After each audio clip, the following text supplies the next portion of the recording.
Coucou les amis, j'espère que vous allez bien. Bienvenue sur un nouvel épisode du podcast. Je suis hyper heureuse de vous retrouver aujourd'hui pour une nouvelle session questions-réponses. Je vais répondre à vos questions et comme d'habitude, avant de démarrer le podcast, j'ai juste une petite faveur à vous demander.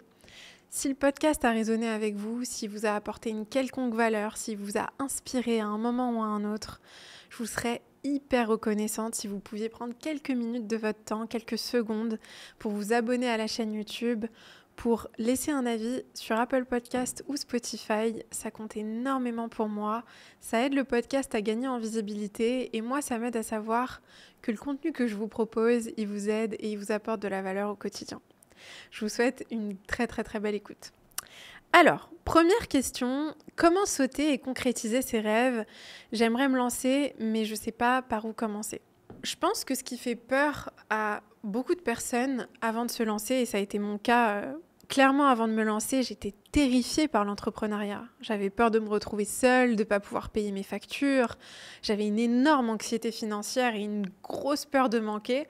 Donc pour moi, le fait de ne pas avoir cette sécurité, d'avoir un salaire qui tombait chaque mois, c'était terrifiant. Et puis surtout, c'était vraiment cette peur aussi de me ridiculiser finalement. J'avais peur d'être ridicule aux yeux des autres, d'essayer quelque chose et que finalement ça marche pas et que les gens se disent « mais elle est ridicule » ou « ça a jamais marché » ou « ça aurait jamais pu marcher ». Et donc en fait, je me suis mis énormément de pression alors que j'avais juste besoin de me faire confiance et surtout j'avais besoin de pas me laisser de plan B. De pas me laisser le choix et de me donner aucune autre possibilité que de réussir. Ce qui m'a aidée à sauter le pas et à me lancer, c'est de prendre profondément conscience que ma situation actuelle dans un job qui ne me plaisait pas, où je me sentais constamment humiliée, où j'avais la sensation d'avoir aucune valeur, de rien apporter à la boîte, et surtout d'être coincée dans un plafond de verre que je ne pouvais pas dépasser, c'était tellement douloureux pour moi, et ça pouvait tellement pas être pire que ça, que j'avais tout à gagner à me lancer. Quand tu arrives à un stade où tu souffres tellement de ta situation actuelle, ça te fait plus autant peur que ça de te lancer dans l'inconnu. Parce que tu prends réellement conscience que cet inconnu qui te faisait peur, il peut pas être pire que cet enfer familier dans lequel tu t'es enfermé. Donc pour te lancer, demande-toi, est-ce que ça peut vraiment être pire que ça ?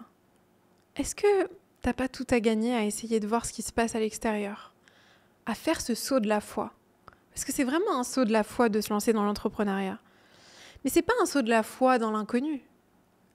C'est un saut de la foi envers toi-même. C'est envers toi que tu as besoin d'avoir confiance quand tu te lances dans l'entrepreneuriat, quand tu lances ton business, quand tu t'exposes sur les réseaux sociaux.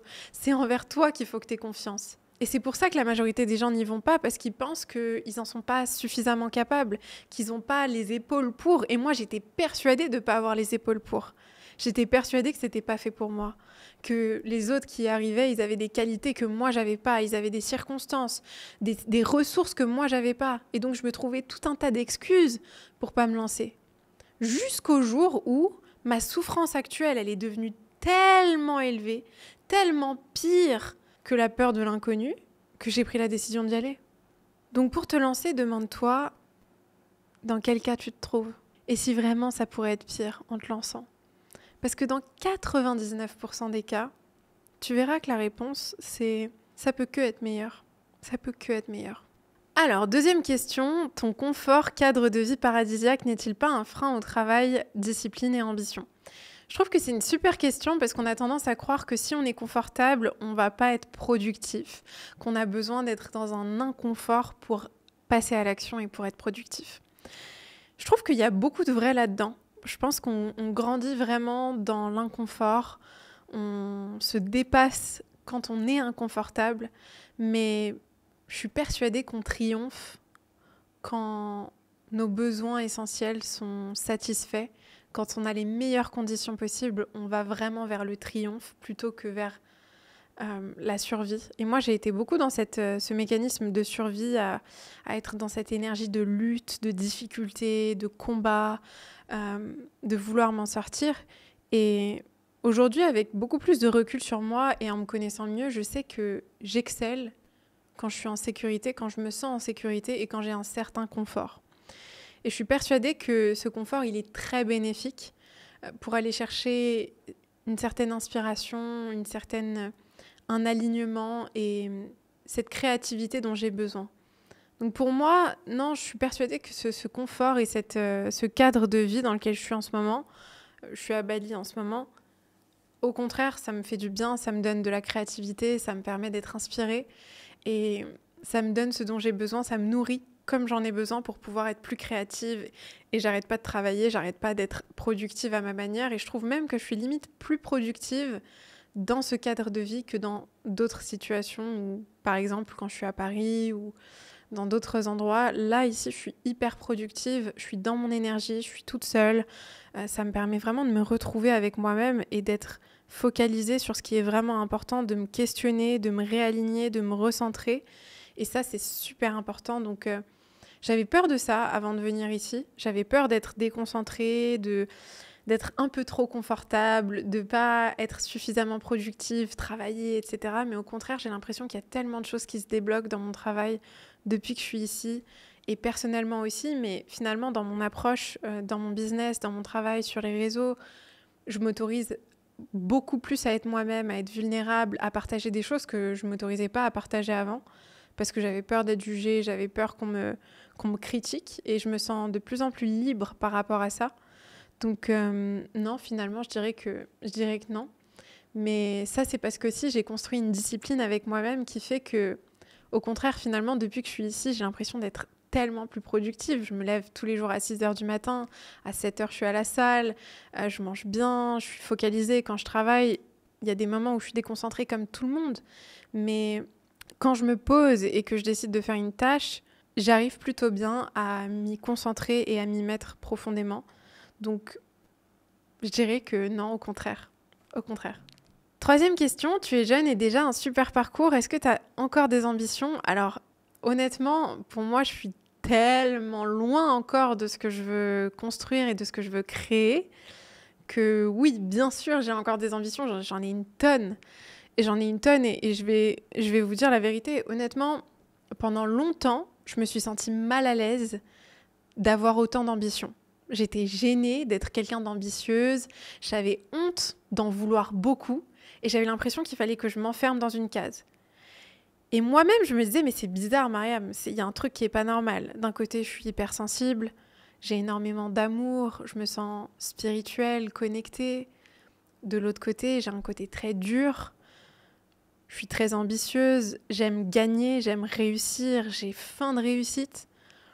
J'ai très soif de réussite, j'ai envie d'aller loin, j'ai un côté autoritaire et en même temps j'ai un côté hyper douce et bienveillante et j'arrivais pas à réconcilier ces différentes parts de moi et je me disais non mais quand tu veux aider les gens, tu peux pas aimer gagner de l'argent et tu peux pas vouloir gagner de l'argent parce que on me projetait ces règles, on me projetait des cases et des croyances que quand tu es quelqu'un de bienveillant, tu peux pas être un entrepreneur, tu peux pas vouloir faire du business. Quand tu es quelqu'un de spirituel, tu peux pas aimer l'argent. Quand tu es quelqu'un de doux, tu peux pas être dur. Quand tu es bienveillant, tu peux pas avoir un côté autoritaire et en même temps, tu peux pas avoir un côté égocentrique. Toutes ces choses-là, elles peuvent pas coexister et c'est à partir du moment où j'ai compris que non, toutes ces phases-là, toutes ces parties-là de moi, elles peuvent coexister. Et non seulement elles peuvent, mais elles coexistent déjà. C'est juste que je me juge parce que j'ai ces différentes parts de moi que je considère comme étant contradictoires. Mais elles sont pas contradictoires. Elles sont juste partie intégrante de ma personne et je suis persuadée que beaucoup de gens ont des traits différents comme ça dans leur personnalité et dans qui ils sont. Et toi-même, peut-être que tu te juges pour ça. Tu as l'impression que c'est pas normal que tu aies différentes parts de toi qui ont l'air aussi paradoxales. Mais c'est juste qu'on est humain en fait. On est humain, c'est le principe même d'être humain. C'est que on est rempli de nuances et de complexité et on peut pas être qu'une seule chose. Et c'est tellement génial qu'on soit pas une seule chose. Moi, ça me fascine les gens qui sont riches intérieurement, qui ont toutes ces facettes d'eux-mêmes. J'adore parler avec ce genre de personnes, ça m'intéresse, ça me nourrit et je trouve ça tellement intéressant. Je m'attends pas à ce que quelqu'un soit qu'une seule chose. C'est une attente complètement illusoire. Donc, ouais, aujourd'hui, je dirais que j'ai beaucoup d'ambition et j'ai envie d'aller loin et surtout, j'ai envie de J'ai envie d'accepter un peu mieux ces différentes parts de moi et de m'autoriser à les exprimer parce que je sens que je les ai beaucoup réprimées, j'ai beaucoup fait attention à ce que les autres pensaient de moi. J'étais tellement terrorisée à l'idée de pas plaire aux autres et que les gens pensent que j'étais quelqu'un de mauvais ou que je déçoive les gens. J'avais cette peur, vraiment j'ai traîné cette peur de décevoir les gens. Pendant tellement longtemps, j'avais peur d'être inconfortable pour les gens, j'avais peur de déplaire, de décevoir. Et du coup, qu'est-ce qui se passait? Je m'autorisais pas à être moi-même, j'étais pas authentique. Je m'autorisais pas à exprimer ma colère ou exprimer mes limites ou partager mes désirs, mes envies, mes aspirations. Les différentes facettes de ma personnalité, il y en avait certaines que je laissais de côté ou que j'éteignais ou que j'essayais d'effacer parce que je considérais qu'elles n'étaient pas acceptables et que de toute manière, les gens ne comprendraient pas. Mais qu'est-ce qui se passe quand tu fais ça? T'es pas pleinement authentique, t'es pas pleinement toi-même. Et finalement, peut-être que tu reçois de l'admiration, peut-être que t'es aimé, mais t'es aimé pour une fausse version de toi. T'es aimé pour une version de toi qui est lisse, qui peut plaire à tout le monde. Mais si tu plais à tout le monde, finalement, tu plais à personne. Aujourd'hui, je suis arrivée à un stade où je préfère largement déplaire à plein de personnes et plaire aux bonnes personnes. Connecter avec les bonnes personnes, connecter avec des personnes qui vont pas me juger, qui vont comprendre et cerner qui je suis vraiment. Et peut-être que ces personnes-là, elles vont pas aimer toutes ces parts de moi, peut-être qu'il y a des choses qu'elles vont pas aimer. Mais je sais que les bonnes personnes, elles réussiront à voir qui je suis et elles aimeront qui je suis fondamentalement pour moi. Pas pour ce que je projette, pas pour cette image parfaite, pas pour cette image idéalisée et parfaite de moi qui est juste une illusion en fait. Alors, très bonne question, est-ce que tu utilises la loi de l'attraction dans ta vie professionnelle et dans ton business? J'adore cette question parce que j'ai beaucoup de choses à dire sur la manifestation, sur la loi de l'attraction. Moi, il y a quelque chose qui me dérange énormément et que la plupart des gens ne comprennent pas. C'est que on parle beaucoup de manifestation, il y a beaucoup de gens sur Internet, sur les réseaux sociaux qui te disent « manifeste un business à 6 chiffres, manifeste une communauté à 100 000 abonnés, manifeste, manifeste, manifeste ». Et en fait, ce qui me dérange là-dedans, c'est que ça sous-entend que pour obtenir ce que tu désires, pour créer une vie qui t'inspire, pour avoir les abonnés, pour créer ce business-là, il suffit de t'asseoir sur ton canapé, de le visualiser et d'attendre que ça te tombe dessus. C'est un peu ce qui est sous-entendu dans ce discours-là. Moi, je crois profondément à la manifestation, mais à ce que j'appelle la manifestation active. Pas à la manifestation passive où tu es assis sur ton canapé et juste parce que tu es une bonne personne et que tu y penses et que tu as de bonnes intentions dans ton cœur, ça va venir. C'est du bullshit total, ça n'arrivera pas. Ce qui va arriver, par contre, c'est que tu vas te sentir frustré, tu vas attendre de faire les bonnes rencontres, naturellement, que les choses te tombent un peu dessus, que ça se débloque tout seul. Et attention, je dis pas que c'est pas réel. Tu peux faire de belles rencontres, il y a des choses qui peuvent se débloquer. Mais ce qui va être réellement impactant, ce qui va faire que tu vas développer un business à 6 chiffres, à 7 chiffres ou peu importe, ce qui fait que tu vas avoir des centaines de milliers d'abonnés ou ce qui fait que tu vas avoir une marque personnelle qui est forte sur les réseaux sociaux, ce qui fait que tu vas obtenir ce que tu veux et créer la vie qui t'inspire, c'est que tu vas te lever et que tu vas passer à l'action, tu vas te mettre en mouvement. C'est l'action. C'est ta capacité à passer à l'action de manière répétée et constante et à prendre des actions qui vont avoir un fort impact sur ce que tu désires, qui va faire que tu vas obtenir ce que tu veux. Donc, la manifestation, oui, je l'utilise. J'utilise la visualisation, je me répète sans cesse des phrases, des ancrages, je me projette, je me visualise, je le ressens dans mon corps. Mais ça, c'est qu'une infime partie de ce que je fais pour manifester ce que je veux. La majeure partie de ma capacité à manifester ma vie de rêve et une vie qui m'inspire, c'est de passer à l'action, c'est d'être inconfortable. Parce que malheureusement, ce qui est sous-entendu avec la manifestation et avec la loi de l'attraction aujourd'hui, c'est il suffit d'être une bonne personne, il suffit de t'asseoir sur ton canapé, de visualiser, de te connecter aux sentiments que tu ressentiras quand tu auras ce que tu veux pour l'avoir. Et dans ça, ce qu'on sous-entend, c'est que il suffit d'être confortable et aligné pour avoir ce que tu veux.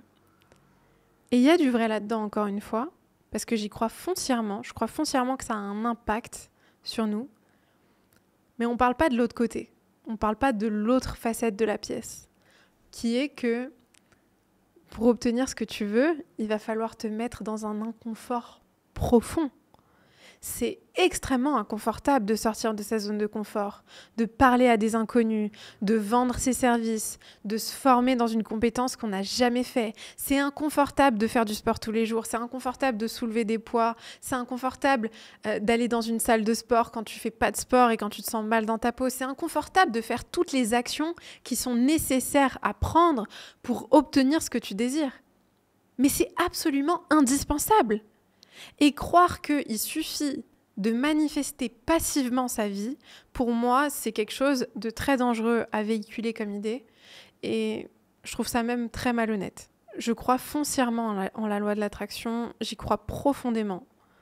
Vraiment, je suis persuadée que la loi de l'attraction, c'est une des choses les plus puissantes, un des outils les plus puissants qu'on peut utiliser pour réussir dans notre vie professionnelle et personnelle. Mais encore une fois, c'est pas suffisant. C'est pas suffisant. Si tu passes pas à l'action, ça ne servira à pas grand-chose. J'espère que ce podcast t'a plu et qu'il a résonné avec toi. N'hésite pas à me faire tes retours. Et comme d'habitude, je t'envoie plein d'amour.